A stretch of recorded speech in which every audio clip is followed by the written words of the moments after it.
नमस्कार दोस्तों। तो आज हम बात कर रहे हैं BSNL, जो कि अभी के ट्रेंड में काफ़ी चर्चा के विषय है। BSNL की शुरुआत सन अक्टूबर 2000 में की गई थी, जिसकी शुरुआत की गई थी शहरों को गांवों से जोड़ने के लिए, जिसने भारतीय दूरसंचार में क्रांति ला दी थी। सन 2001 से लेकर 2008 तक में, जो कि आप इस आर्टिकल में देख सकते हैं, BSNL ने इन 8 वर्षों में 65,000 करोड़ तक का मुनाफा किया था।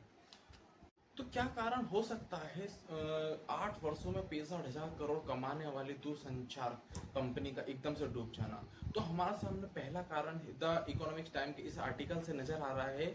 केंद्रीय दूरसंचार मंत्री दयानिधि मारन के द्वारा 770 हाई फ्रिक्वेंसी इंटरनेट सेवाओं का अपना निजी क्षेत्र में उपयोग करना, जो कि उनका उस समय एक टीवी चैनल हुआ करता था जो कि सन नेटवर्क के नाम से जाना जाता था, जिसमें अपने निजी क्षेत्र के लिए उन्होंने BSNL के हाई फ्रिक्वेंसी इंटरनेट सेवाओं का उपयोग करा, जिस वजह से कंपनी को 1,80,00,000 रुपए तक का नुकसान झेलना पड़ा, जो कि आप इस आर्टिकल में देख सकते हैं। दूसरा और मुख्य कारण था 2G स्पेक्ट्रम घोटाला।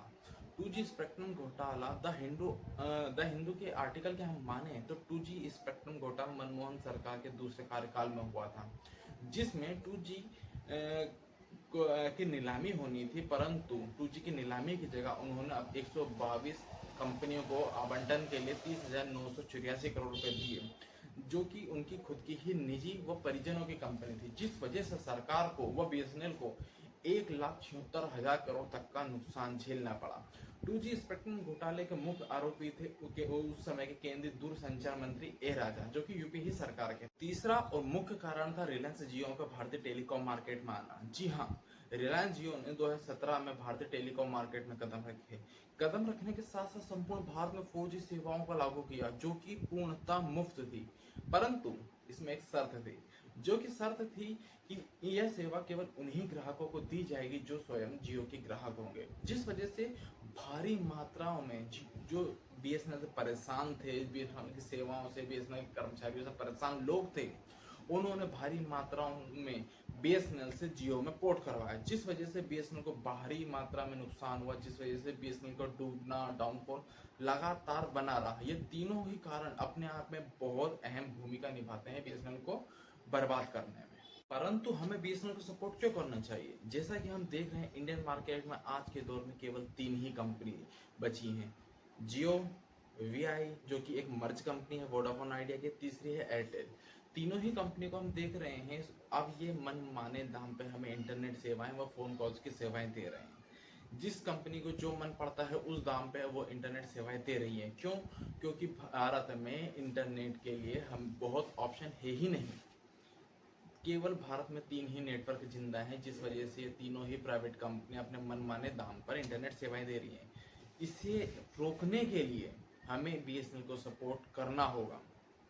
BSNL एक गवर्नमेंट कंपनी है जो कि हमें सस्ते दामों पर इंटरनेट सेवाएं वो फ़ोन कॉल सेवाएं प्रदान करती है, जिसलिए हमें BSNL को सपोर्ट करना होगा ताकि इनकी मनमानी को रोका जा सके।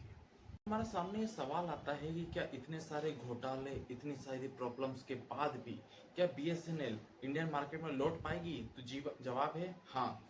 BSNL को गवर्नमेंट का बहुत अधिक सपोर्ट है।